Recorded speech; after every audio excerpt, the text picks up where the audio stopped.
Hello, everyone. Welcome for this talk. I'm REFIK, and I will introduce you to the controlling the chaos for reproducible deep learning experiments using the Hydra and the Lightning frameworks.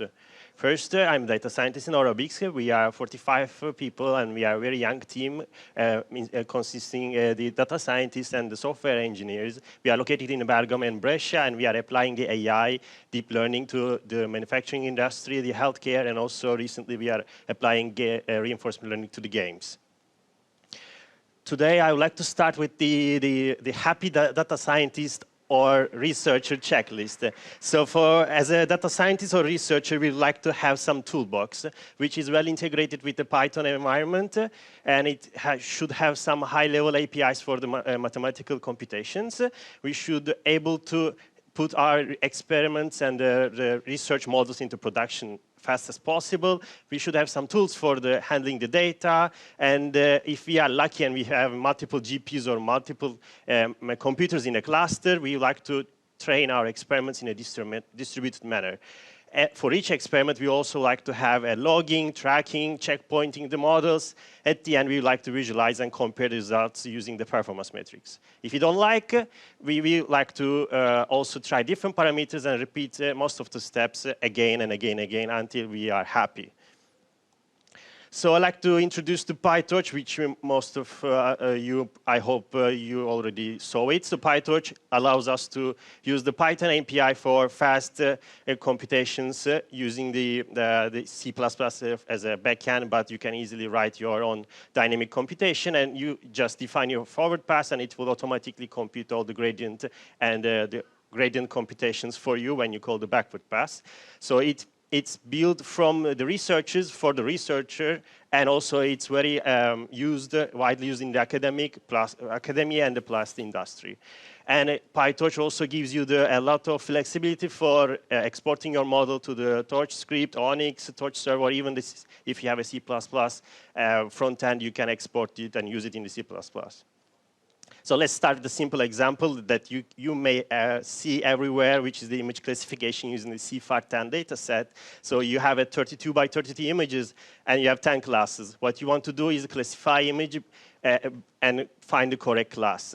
So Torch has some classes for you to load this data, and you can specify train and set, and it will allow you to load your data in a batched manner for your training. After that, on the left, you can see that we have a simple neural network, which is a convolutional neural network, and it has the convolutional layers and the linear layers, and you define the forward pass. After that, you instantiate your class, your loss for cross-entropy because it's classification, and then you define your optimizer and you start training. For this case, it's only 2 epochs of training. For each iteration of the train loader, you get the data, feed to the neural network, compute the loss, and call the loss backward for the gradient, and update your weights using the optimizer step. After the end of your training, you can save, you can export, as I said, and you can see that this example fits into one slide. But however, we didn't mention about how we can copy my data to the GPU, or how I can accelerate my model inference time on the train time using the different accelerator. And also, I don't have a callbacks to do the checkpointing or logging to the tracking server. So in that case, I need some boilerplate code to improve my quality of the experiment. So there is a library called PyTouch Lighting, which is built on the PyTorch and allows you to skip all the steps and gives you some toolbox for this kind of acceleration, such as you can switch between GPUs or TPUs or another kind of accelerator you want. You can, without changing the code, you can distribute your training, and also it has the callbacks, loggers, and profiles, and many more. So if we refactor our code, we can just instantiate another data model, extends from the Lightning data model, and we have to define 4 or 5. In that case, I just give the 4 example of function, which is the prepare data will run only the main process if you are running a distributed training. And the setup will load the data set from the disk, and the train and the validation data loader will be called by the PyTouch Lighting automatically when you do the train and the validation. So we also refactor a bit of our model to introduce the training step and the configure optimizer on the left to also able to log the loss during the training. So when we call the stats.log, the Lightning will log all the loss according to your loggers instantiated. Could be ML flow, could be weight and biases, or any cloud service. On the right, at the end, we have a main function that we can introduce our arguments. We call our data modules, and we can have, as I mentioned before, the early stopping as a callback that stops the training if the certain criteria is not matched. We can log our metrics to the CSV file, and we instantiate the PyTorch Lighting trainer, and we call the trainer.fit. Again, we are in the one slide range for the code. However, so if you want to run this code in the command line, what we have to do is, OK, Python main.py, and after that, we have to pass the batch size, learning rate, and other things for the running the experiment. And this is the part where the chaos begins, according to this talk, because what happens if you want to add a different model? A different optimizer. So we have to pass as a maybe string, and then inside the code we have to instantiate. But what happens if we want to try multiple GPUs or different accelerator? Like this list will go too long. In fact, if you check the PyTorch original example for ImageNet, you have a huge list of arguments that you can specify and adapt according to your needs. And sometimes maybe you want to change not only a single one, but a group of configurations. And it may be difficult because at best case scenario, you should write a bash script, many lines of bash scripts for each type of configuration group.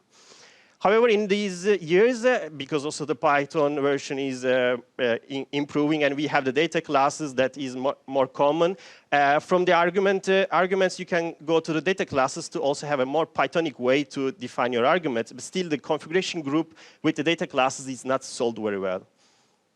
So Hydra is actually allowing us to do this kind of configuration group management and mix and matching the different configuration groups. Plus, we can have a subfolder for each task. And when we have the project, we don't need to define the same stuff over and over again.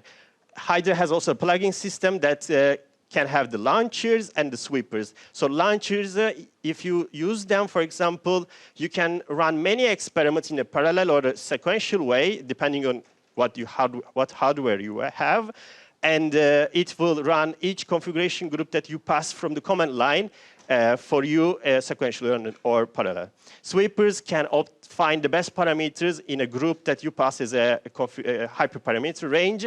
And again, when you run multiple experiments, it will return the most optimized parameter for your needs. Let's refactor our code again.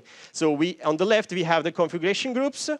And I divided into the different folders such as trainer and the model and the data. And the trainer, you can see that we have two groups, which is one of them is the default, the other one is the CPU. So in that case, for default, I use the max epochs to 10, and the accelerator is a GPU. However, in the CPU, I use the max epochs to 2 and the CPU. In that case, I can pass the trainer / default to pass all the configurations to my training, and or the CPU group for the CPU training. On the right, we have the decorator from the Hydra that can parse all the configurations. And the rest of the code doesn't change too much. We just use the CFG from the config to pass all the arguments to our classes. So for this case, we can call our Python main.py and the trainer.max epochs, which will run one experiment. In the second line, we have a default and CPU. For it makes 2 experiments for training. And for the learning rate, we have 3 different learning rates to try. So at the end, this run will, with the multi-run argument passed, will run 6 experiments in total. Again, according to what you have as a hardware. If you have a single GPU, single computer, it will run sequentially and log everything differently in separate folders for you, so you can go back and check the results. Hydra can also instantiate classes from YAML files, and this allows you to, for example, define your optimizer in the YAML file. Then you instantiate by accessing the configuration from the YAML file. And if you have, for example, optional parameters or other arguments that has to be sent from the Python side, you can pass it in from the Python side. Also, you can define your own custom resolvers to hack the YAML and how it is interpreted when you run the configuration, such as if I want to return my argument as a tuple, I can define as tuple function, and then I register this resolver and I use it. Also, Hydra, since it's actually backed by the OmegaConf as a library for the YAML files, you can access the environment variables, such as if you are tracking on the YAML flow and your environment has the YAML flow tracking URI, you can pass it and you can access it by calling the oc.env and the YAML flow tracking URL will be available. Or, for example, if the machine is shared by multiple users and you want to share this code and maybe the data will be also in the different paths. So instead of using your own actual home folder, you can just pass the home parameter, so it will be adapted for every user.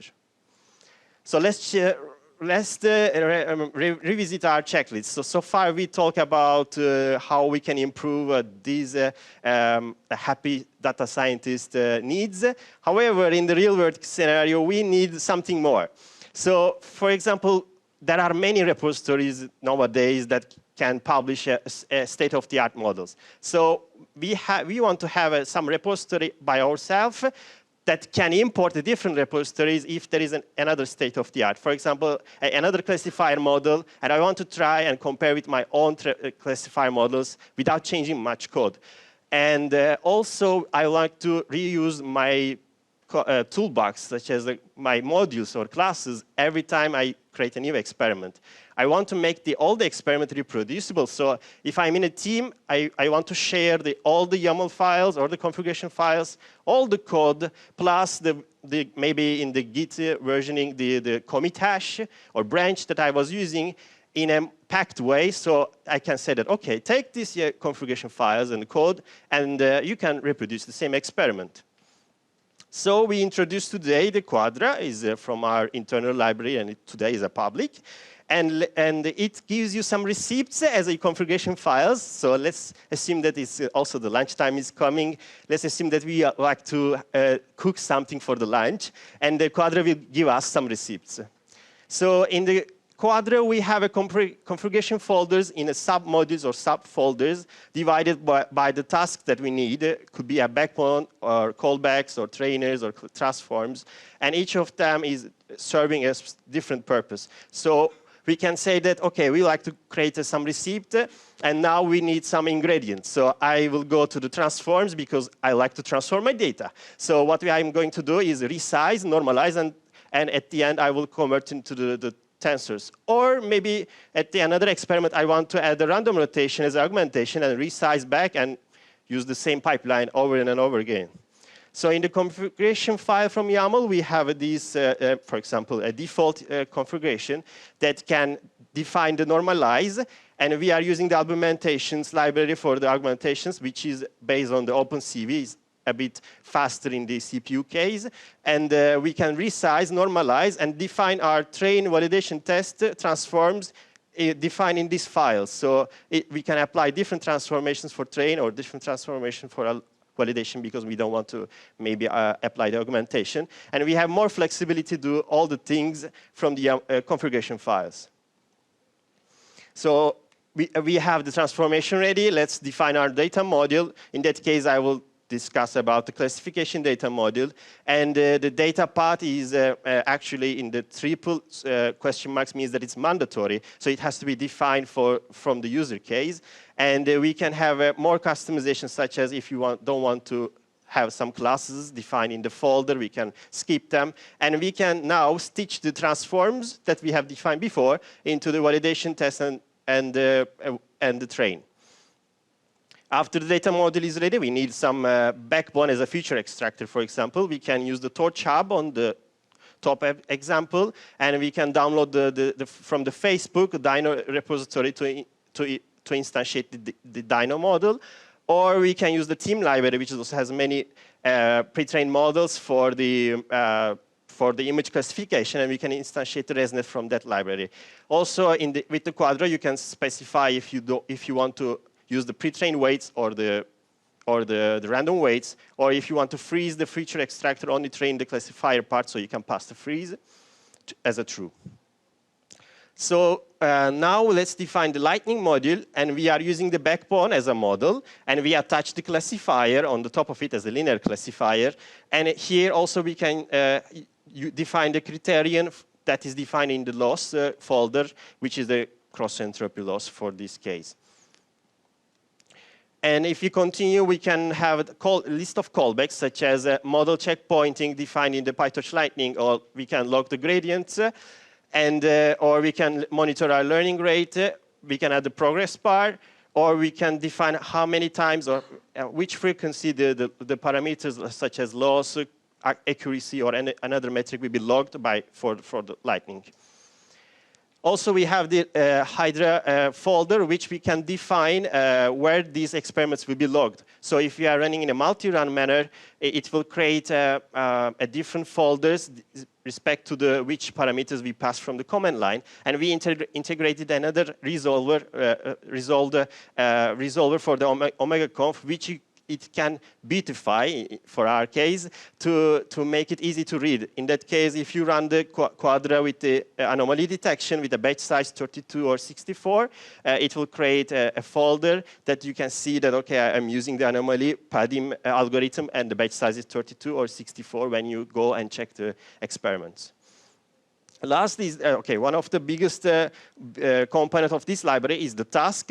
So far, we have 4 main tasks, which is classification, segmentation, self-supervised learning, and anomaly detection.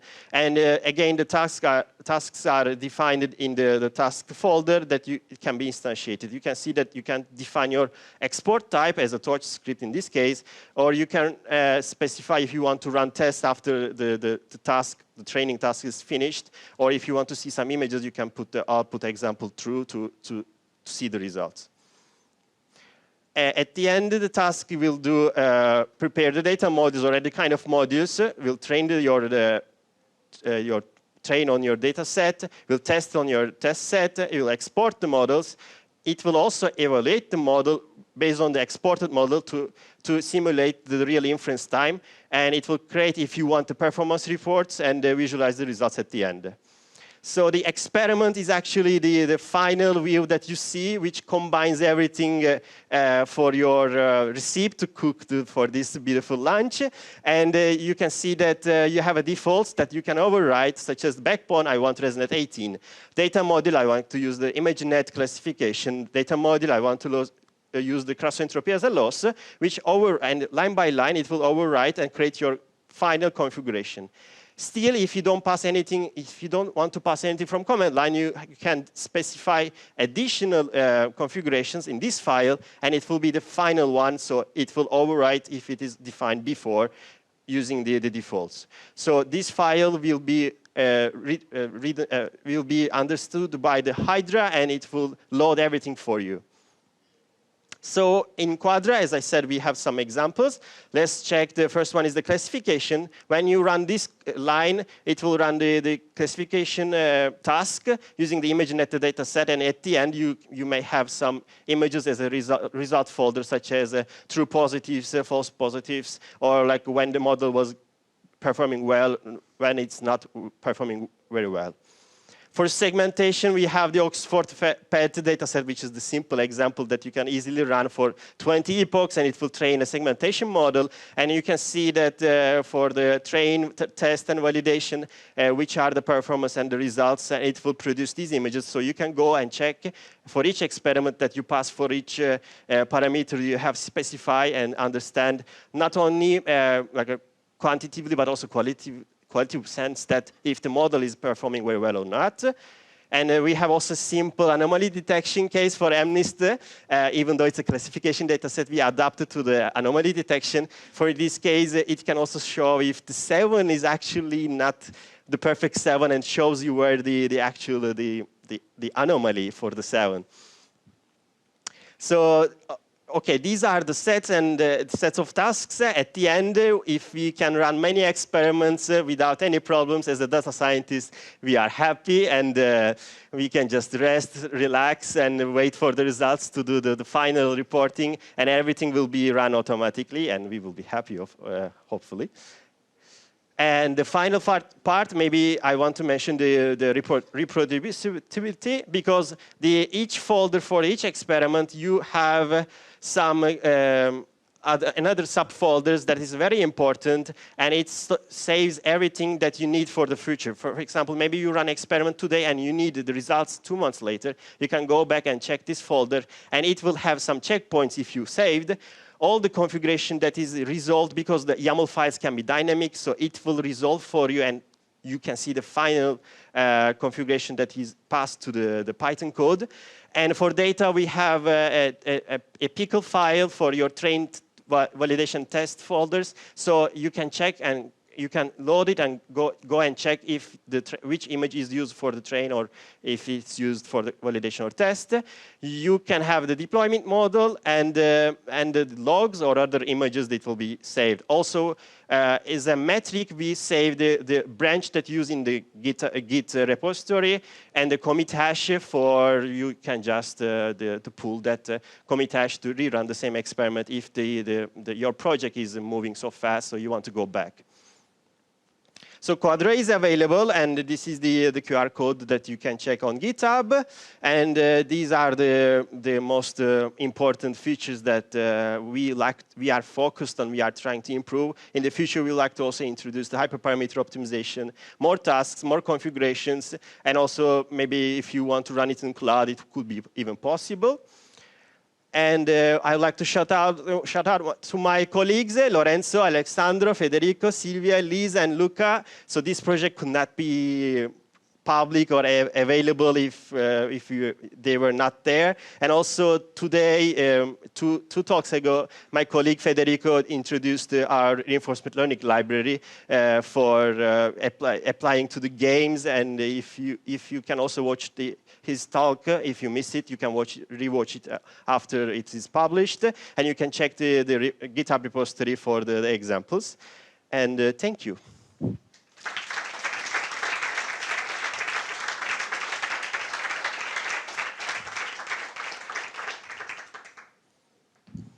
Okay, great talk. Thank you, Refik. So while waiting for some answer, maybe I just want to ask you one. Sure. So we already talked about this, but still. So I'm kind of a messy, my code. So I don't know. I still don't see that benefit in having so many YAML files. Yeah. I can get messy. I'm not sure I can log everything if I want, every hyperparameter. So if you would say the best case scenario, you think Hydra is most useful rather than having other tools or not having Hydra at all? So for example, like if you don't want to use a tool like a Hydra, so there are two options. One was the passing the arguments, or another thing you can use maybe a Pydantic plus the data classes could be an option, which is more Pythonic way. Also, Hydra has the option to define everything using the data classes, and it can also understand. The problem, not a problem, but maybe we are in the early cases that the YAML files can be easily hacked. So basically, you can change, adapt, dynamically do many things, but in the Pythonic way, like with the data classes, it's still in the early phases. I hope maybe we can, in the future, we can pass to the data classes instead of YAML files, because some people like the YAML files, some people doesn't like the YAML files. So far, we are we are more agile with the YAML files, even though it has some learning curve to understand what's going on. But when you understand it's so easy and so fast. You can do many experiments without even waiting or struggling. So far, YAML files is okay, but maybe in the future we can also test and if it's better or not to use the data classes as a second option, or we can give the two options, and as a user, we can choose. Yes. Okay, great. Thank you. So sometime in the future, I will love YAML file. Okay, great. Okay, do someone have a question they want to ask in person? We do have one, sorry. in Slido. Okay, you said that there are pre-trained models in Quadra. How does it work with the download? Is it a platform such as Hugging Face or? So far we have the Torch Hub, and the Torch Hub basically a repository can use the Torch Hub to upload their model, so we can download from that link. Usually they are served in maybe GitHub repository or somewhere else. And if you pass the repository name and it is supported by Torch Hub, we can download it.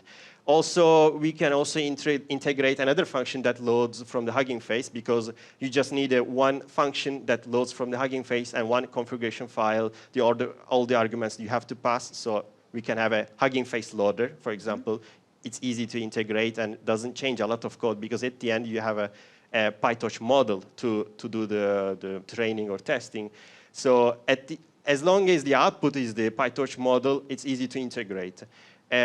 We have also the team library, which has a lot of pre-trained model, and like so far we are able to use many of them without any problems. It supports the classification or like a self-supervised learned models without we can download from there also.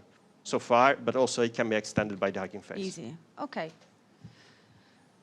Great. Let's see if there is some other question. Okay, to register model, do you suggest using DVC Hydra or ML Flow? So we are experimenting with the ML Flow, because ML Flow has also a more like end-to-end solution that you can log, you can upload artifacts, you can also at the end of the training you can register your model. So now we are more focused on the ML Flow. We didn't try the DVC yet so deeply, because also DVC and ML Flow is improving their stuff so fast these days. And from my point of view, ML Flow has a more like a single solution, and it's open source. We can just use it. We're already logging everything, and it's already supported. Actually, it's mainly the first thing that it will check if you have ML Flow URI is available to log your artifacts, metrics, any kind of information that is required.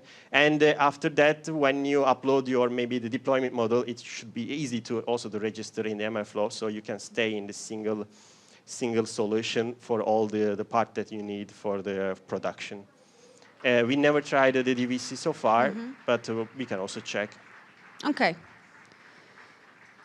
Okay, great. Let's see, I don't see any questions. So, okay, thank you much, Refik. Thank you all, and see you at lunch. Thank you.